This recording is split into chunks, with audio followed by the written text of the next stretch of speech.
So I'm Partner at Purse Strings. We're all about providing tips, tricks, pieces of advice on how to be financially fearless. And then if you're getting married, planning for retirement, maybe you're getting divorced, want to help your kids go into college, whatever it may be, we have top tier financial professionals willing, ready, and able to serve you. Pam, Pam Friedman is one of them, and she is joining us today to talk about managing money and marriage. So, Pam, we're so excited to dive into this conversation. But before we get started, could you give us a little intro of who you are and what you do? Yeah. Hi, everybody. My name is Pam Friedman. I'm a certified divorce financial analyst as well as a certified financial planner. And while I focus on divorce, my real heart is how we manage our money during relationships. Um, I have been doing this and been in the financial industry for over 30 years. I've been a financial planner for 12 years and working on divorce that whole time. And I feel like I have some important things to remind everybody of when they're managing money as a couple. I'm very excited for this because I know we don't always talk about managing money, personally, much less, with a partner and how to go about these different expectations we might just come to the table with. So I think there's a lot of very interesting parts in this conversation. So if anyone's tuning in live and has questions along the way, please throw them in the chat and we're happy to get to those. And if you're watching the replay, you can throw them in the comments and we'll always work on coming back to those as well. So Pam, let's pull up your slides and get this started. Great. Thanks, Maggie. And thank you so much for inviting me to do this. And Robertson Stephens, thanks to you as well, where I'm a managing director. And that's why you see Robertson Stephens Wealth Management on the page. So managing money as a couple, how is it that we can all end up with financially fit relationships? We focus on, physical fitness and all about joining our hiking groups and our biking groups and our whatever aerobics that you might do. But this is an important area of, let's call it hygiene, that you should focus on as a couple. And yet, like other types of fitness, it's difficult. It takes consistency and it takes effort. And so managing money as a couple is near and dear to my heart. I work with lots of couples who want to do the right thing for each other and have each other's heart in mind as they're making their decisions. But for other couples, it's much more difficult. Mm-hmm. And that may mean that there's something in someone's background or their attitude or what they were taught about money. Is it the root of all evil, or my family doesn't talk about money, it'll all work out, all those kinds of attitudes. We need to get an idea of where our partner is coming from, whether you're married, getting married, you're in the middle of a marriage, you're not even thinking about marriage yet. Having some of these conversations are great, but how do you get one started? Mm-hmm. So I have some ideas about that. Are you on the same page? And does it really matter if you're on the same page? Maybe you just need better understanding of each other. And how can you ask the question without tripping a wire or feeling you're offending your partner? Maybe it's too soon to ask how much debt someone might have, but you're curious. Start maybe somewhere else. How did you learn about money? Maybe that's too broad. Did your parents pay for your college education? How did you fund your first house if you have a house? All these kinds of sort of side questions lead to real conversations about whether or not financially you're on the same page. I don't think on your first date you should ever ask, what's your credit score? But certainly, if you're getting closer to either living together or getting married, things like credit scores can be quite important. Things like, how much student debt do you have? Am I moving into your house? And what does that mean? Let's get a lay of the land as a couple. And it's great for me because I actually have a millennial niece, and she's awesome and very on top of her financial life, maybe because of me, I'm hoping, but very on top of her financial life. And she and her husband have a set date on Sunday nights. They meet and they ask these kinds of questions, and it's open questions. and they try to figure out, are we still on the same page? Do we have the same goals? And right now their goal is to buy a house, but how much they're willing to spend on a house is a little bit different, and they're negotiating that. So I think it's just staying on the same page. I love that they set those times apart and have those conversations, especially, I mean, like we've all seen the episode of House Hunters where somebody else wants to spend $200,000 more than the other, and you're like, oh, are we on the same page here with our goals? And if you're not on the same page and you just can't seem to get out of it, a financial planner can really help. Right. Get a good understanding of what your budget is versus what you really want or why you want it. And sometimes people want to be in a certain neighborhood. It's too expensive because they want their kids in a certain school. Does it make sense when the child's 1 versus when the child's 6 and maybe you're further along in your financial life? So a financial planner is great at helping people decide, couples decide, how much to spend, say, on that first house. Of course, we just talked about sharing all that information as you're getting closer to either living together or, really being a serious couple or getting married. What kind of debt do you have? What's your credit score? What are your earnings? What are your savings, spending? How have you been investing? How do you intend to invest in the future? Really having a financial planner pull a personal balance sheet together so that your assets and your partner's assets are all on the same page. You can get a really good picture of what you're considering from your assets and your debts. But be prepared. There might be something that you didn't know or thought you knew, that there may be a wide wage disparity. There might be a wide asset disparity. You may find out that your spouse has a really large trust and lives mostly off of that, even though he's working in a job that's equal to yours or possibly, not, as you're making more money. Be prepared for some surprises and because of that conversation, there to be sort of a shift in the dynamics. So having the conversation sooner rather than later, like the night before your wedding, is a good idea. And then determine together, what are your financial goals as a couple and how are you going to grow? Not only grow and protect your money, because protection of your money is really, really important. And I know we don't have a lot of time here, but I'm seeing more and more, maybe because I work with mostly high net worth clients, that the children of these clients are living on trusts and inheritances. And so knowing more about how trusts work and what that means to your relationship is important. So it's really interesting. It's never come up on any of my dates of someone being paid by a trust, but I think that would really change my perspective of just kind of what our goals are, as maybe one of us is really like have hustled together where someone else has got a trust fund. It might just make you feel a little different, and you need to shift your own beliefs around these things as well. Right. There's nothing good or bad about inheriting money, and you really have to take your judgment out of it and say, well, what does that mean for our relationship and how we're going to spend? Let's just have that honest conversation and, sit down on a Sunday night, no alcohol, but sit down on a Sunday night and have a real conversation about what it means from a place of care and concern for the other party. And really framing it that way to your partner makes the conversation go that way.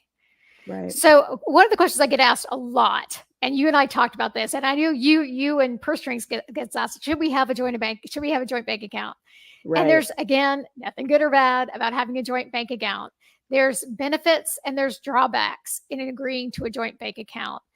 What you can do to offset some of those risks, like someone spends all the money in the account all of a sudden, is talk about how that account is going to be used. We have couples who are, and I talk about this in my book. I have a book called I Now Pronounce You Financially Fit. We'll talk about it a little bit later.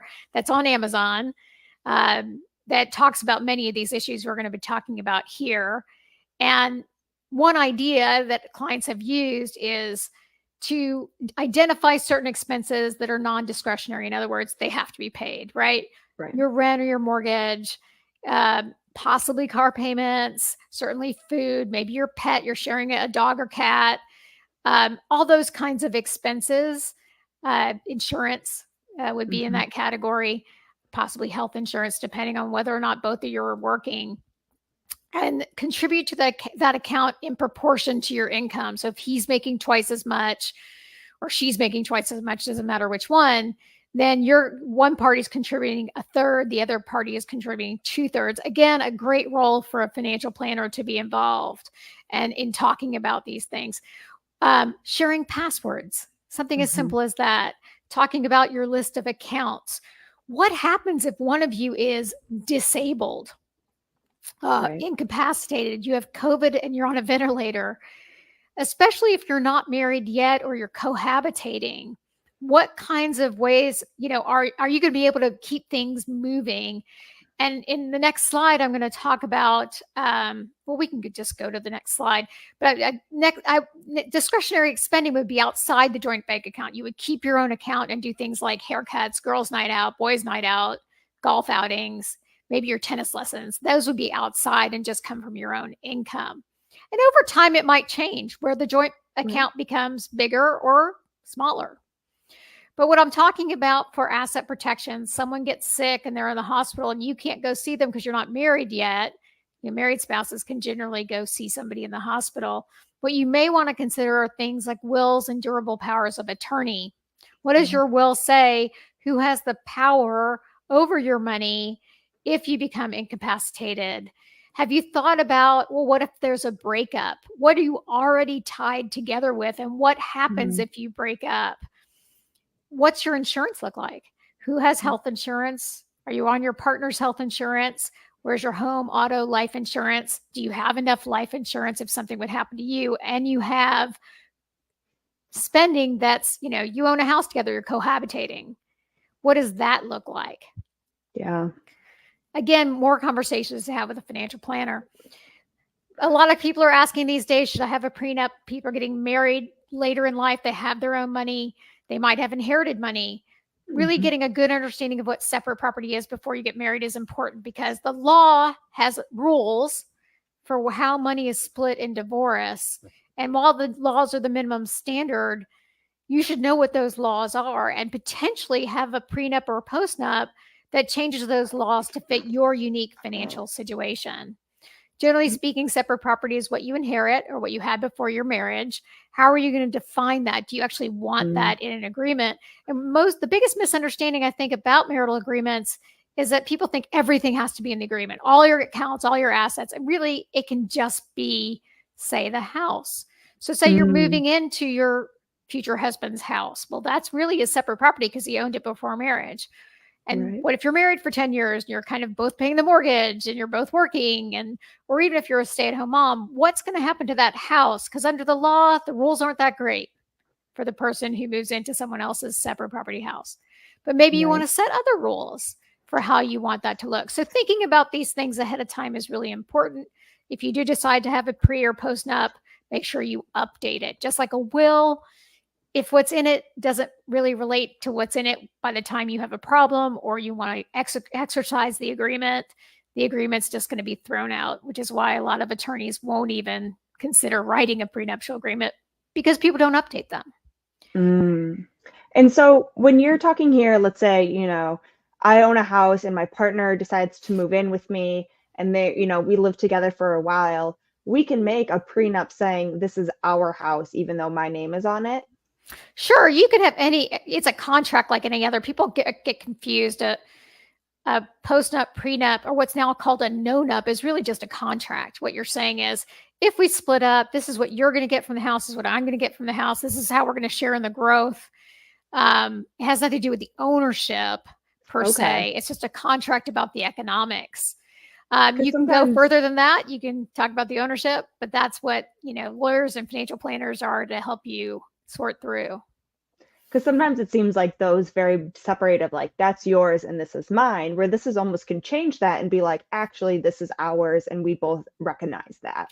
It can, it can be a very generous thing to do, a post or prenup. People think it's a protective thing to do for the person who has more money. And that's just because we all watch too much TV.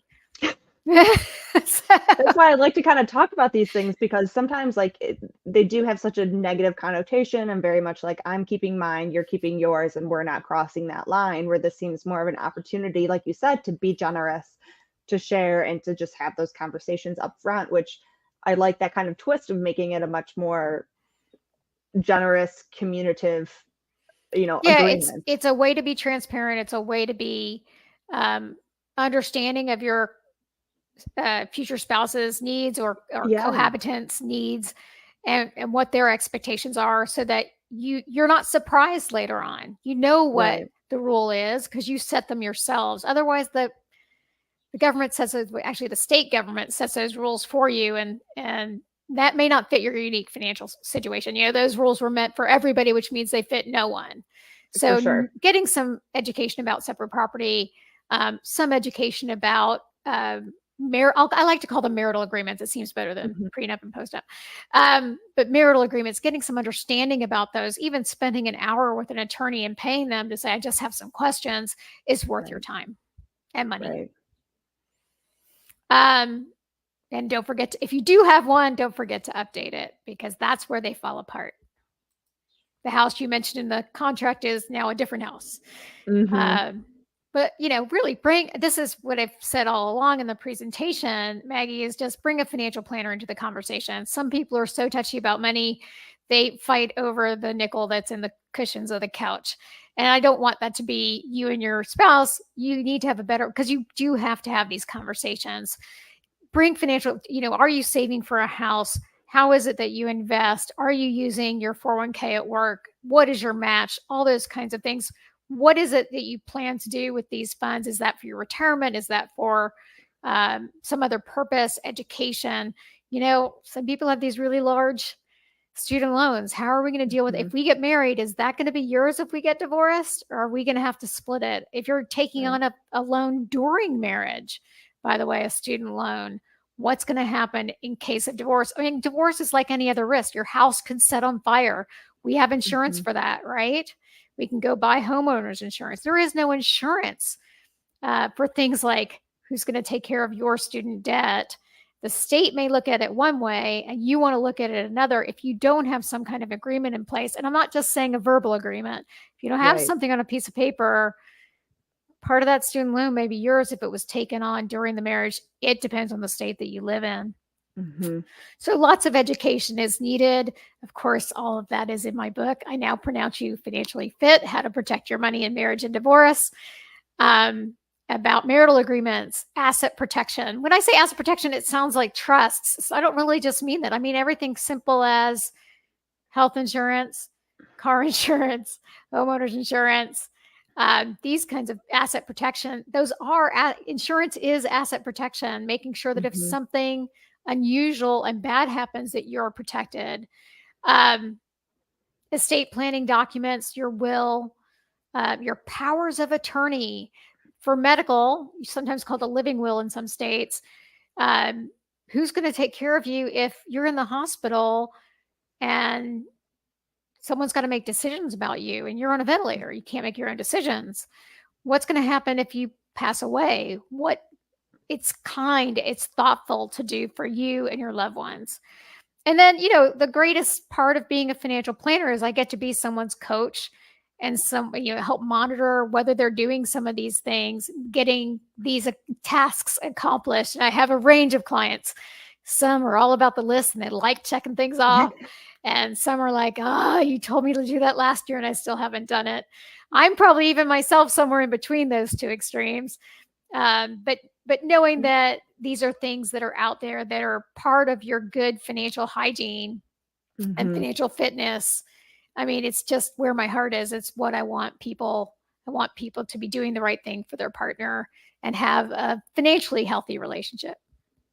Definitely. Yeah, especially those powers of attorneys and things like that. I was just talking to someone this morning who 10 days after they got married, the wife went into they had to put her into a coma because she was so ill. And so it's just one of those things where it was, we had these conversations, he explained before they even got married and talked to their financial professional and updated these things. So as soon as they were married, he was able to be that power of attorney and those different people to her, which, you always kind of push off. I know I would, and, be like, well, at least we'll get it done in the first year. Right. But, clearly that they needed it in those first 10 days. So it's, you really want to be proactive on these things. As best you can. And, and and look at it as not, morbid or thinking about the worst. Look at it as being Right. kind to yourself, kind to your loved ones, to really consider these potential outcomes. I mean, we think about a health scare or a house setting on fire or the pipes bursting, but a health crisis that puts you in the hospital causes you to be unable to move your own financial life forward. I mean, Hmm. that's the only way to protect yourself is through these contracts. Right, right. Are these your books then you want to share So with us? yeah, let me share a little bit about the books. In 2015, I wrote I Now Pronounce You Financially Fit, How to Protect Your Money in Marriage and Divorce. The first half of the book is truly about managing money as a couple, and I do that through telling stories from my practice. Lots of stories from people doing postnups. We had a couple who, one was a tech executive, and he and his wife suddenly became these big investors. And then she started understanding the business really well. And then she wanted to make these really big investments and these risky deals. And he was like, whoa, wait a minute. We don't want to go that much risk. He was like, wait a minute. I don't want to do this. Well, we go to find out as he's sitting next to me. I asked him about his family. Like, how'd you grow up around money? They had a family farm that went bankrupt. There was a lot of financial stress in his family life, and so I got a better understanding of where he was coming from. And so I said, "Hey," he wanted a divorce. He's like, "I got to get divorced. She's just spending all the money on these investments that are super risky." And I said, "Well, wait a minute. There's other solutions here. How do Right. how do you feel about the relationship, not just the money?" And he said, "Well, I actually want to stay married, but she can't keep spending the money." And so we did a postnuptial agreement in Texas. Is slightly different phrase for what we did, but we separated some of the assets so that she had her bucket to go make investments and he had his buckets to stay safe. That's very So there's smart. stories like that in the book that help illustrate the kind of concepts we've been talking about the last few minutes. I updated the book in 2018 because there were some big tax law changes at that time. So it made sense to update the book. So the newest edition. So be careful if you go buy an old one on Amazon. Get the newer edition because it's more updated for tax law. And there's some education about taxes. There's education about insurance. There's education about, of course, estate plans and powers of attorney and the importance there. Just this past year in November, I released Financially Fit Divorce. More stories from my divorce practice because I do work with clients as an analyst on their divorce cases. I'm in Texas. It's more financial planning oriented because there are certain rules if you're going to fall under the rules. In other states, it's sort of a wider set of rules, I would describe it, but tried to write it from the perspective of everybody. This is what you need to focus on if there's going to be a divorce or when there is a divorce. So highly recommend the book for people who, it's the worst time to send someone off to go study something when they're so stressed about the relationship and the relationships end. But it's one of the most important times to protect your financial health is during a divorce, because you don't want to make a mistake that can last a lifetime, because mistakes that you make compound, money compounds over time because it could have been invested. That mistake gets compounded over time. So it is one of the most important times to have really good financial education and negotiation skills too. So some of that's in the book. Awesome. We'll have to, and those are both on Amazon, right? Those are both on Amazon. You can go get there directly by going to financiallyfitdivorce.com. There's also a course for Financially Fit Divorce. There's a online course that you can take. There's no exams or finals to take there. I like that. We're not making you memorize anything, but really good hints on how to successfully navigate financially your divorce, and some non-financial too. Definitely. Yeah, you guys will want to pick those books up for sure. And just full disclosure, I have a prenup. I was married 9 years ago now. And some of this is based on, even my experience of writing a prenup and going through that. And the best experience I had was when Mitch, my husband, looked over at me and he said, "I'm so glad we have a prenup." And I looked at him like, what are we talking about? Because it was not even in the context of a financial conversation. And he said, well, in my previous relationship, I never knew what anyone was thinking about money. And we're on the same page now. We know what our goals Yeah. are and the agreements written around those goals. And I'm really glad we have that. So it can be a very positive thing to create an agreement. We'll call it a marital agreement, so it's not as stressful. And set your own rules that fit you, not the rules that fit your state. Yeah, definitely. And I appreciate you sharing that, as you know, a lot of people don't want to talk about it. But it also is not just in case we get divorced, and we don't want the whole marriage to be based around if divorce, but it's just that our goals are aligned, that we've had these conversations, and to protect our family. And I know especially when it comes to, let's say, a second marriage, and if there are kids coming from a previous marriage, you need to make sure some of those assets maybe belong to your children versus, the whole house or something like that. So Exactly. I mean, these are, if we could cover all the issues in a half an hour. yeah, I actually didn't ask you how much time we have. I think we have a half an hour. yeah, But, it's a reason to hire a financial planner and potentially even talk to an attorney. If you believe that your spouse or future spouse or even cohabitant has wealthy parents, or you have wealthy yeah, parents, they're going to start getting involved or want to get involved in your financial life. And how much do you really know about your parents? So many times people will come to me and say, well, I don't really know what my parents have, but we think it's significant. I'm like, well, maybe it's time to have that conversation. They're in their 80s, yeah, yeah, or 70s even. I mean, really things can happen. Maybe it's time that you did know exactly what's going on and have a serious financial conversation with your parents, because it affects our relationship, right? It's going to affect your right. relationship to know what those resources are, um, good or bad. Hmm. Could go the other way too. If you have, you might think someone's parents are well off and they turn out to need your help when they get Right. older. You want to be financially prepared for that as well. So these conversations couldn't be more critical. Yeah, conversations with parents are another big one that we try to push, and I know are not always the easiest because sometimes parents don't want to be, parented by their kids or still keep it a bit private, but they are essential conversations, especially when your child is then growing their life and making their financial plans. We really just want the best for everybody. Exactly. And Maggie, I couldn't say enough nice things about purse strings and how you're bringing all this great information to people, particularly women who may be, hesitant because money is a tricky subject to talk about. Yeah, Let's take the sting out of talking about money. Let's find ways to communicate about money effectively. It's really just a tool. It's not an right. emotion.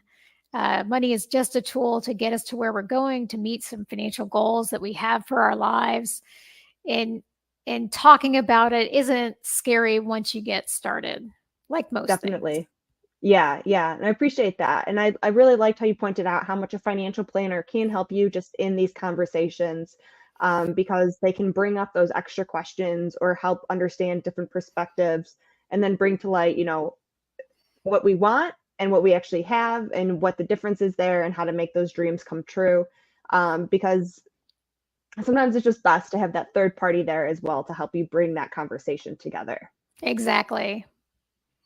Awesome. This has been wonderful. Let me see if there are any questions coming in. Do you have one more slide? I think that's it. I think I'm Okay. good. I'll leave that up there. Or if we can, or Alrighty. you can take it down if you need. But no, but this has been a ton of great information, and your email has been going through the bottom, Mhm. and so I know you have your CDFA. You focus on helping people, through that divorce transition, but I know you also have multiple clients that are happily married and also, working on their financial goals as well. So, And um, by the way, nearly everything in here applies to single right. women, or men or women. I mean, especially those powers of attorney are important for single people, uh, and even for if you have kids in college, they're Yeah. adult age now. They need a power of attorney, so that if something happens to them, you can help step in for their financial life. So talk to an estate planning attorney about even your 19-year-old child Yeah. or anyone in your life who's single. It's so much more important for them because, well, they're on their own, and having someone step in and make sure the bills are paid while they're incapacitated is super important. Definitely. Yeah, I know Barb and I, that was our mission about a year and a half ago, because we both had to get all that stuff in line. And because we have to practice what we preach as well. And I did sit Exactly. down with my brother and my sister, and I'm both like, you're one, you're the other, just so you know that you're prepared. They're both actually really flattered and excited about it. So I said, don't get carried away here. I'm Yeah. healthy and well right now. But make sure everyone knows the plan as well, just to be sure, because it doesn't always have to be your partner or a parent. It can be your siblings or just a good friend. Someone's going to need to be there for you, and just make sure that person knows Yeah, that they especially are. with this COVID, I think it highlighted the necessity. We did have parents who couldn't go see, well, in one case, we had a parent who couldn't go see his daughter because Hmm. she was adult age and there was no power of attorney, medical in that case, for him to be able to go see her. No one was able to pay her bills Yeah. or get into her bank accounts. And there's other ways to, other than a power of attorney, to get into someone's bank account. That's a whole other presentation we could do another time. Uh, but certainly making sure that your financial life can continue if for whatever reason temporarily you can't manage Right. that financial life. And that's almost always a medical reason that you can't do that. Yeah, But it's an important thing to have. definitely. Well, I appreciate you coming on and sharing this valuable information. There's such great conversations for us to have, no matter where we are in our marriage or not marriage journey. Just conversations we need to be having with ourselves and with our partners. So please, don't hesitate to reach out to Pam. I know she's happy to help, and everyone through Purse Strings has a free, 20 to 30-minute conversation just to make sure it's a good fit for everybody. So Pam, you could reach her at pam.friedman@rscapital.com. She's also one of our Purse Strings approved professionals, so you can check her out on our site, pursestrings.co. Yeah, and pick up her book while you're at it. I just got the I Now Pronounce You Financially Fit, and I give it a good review. And so, yeah, I'm excited to finish the other half of the book. Yeah, no, I look forward to talking to any and all of you. I'll send you a link to my scheduler if you email me, and we'll find some time to talk on Zoom. And if you're in Perfect. Austin, Texas, you can come by the office. There you go. I bet it's very hot over there right now. It is. Wow. Yeah, Everywhere it's hot, no matter where you that's go. true. That's true. Well, thank you again, Pam, and we'll talk to everyone again next week. All right, Thanks, bye-bye. Maggie.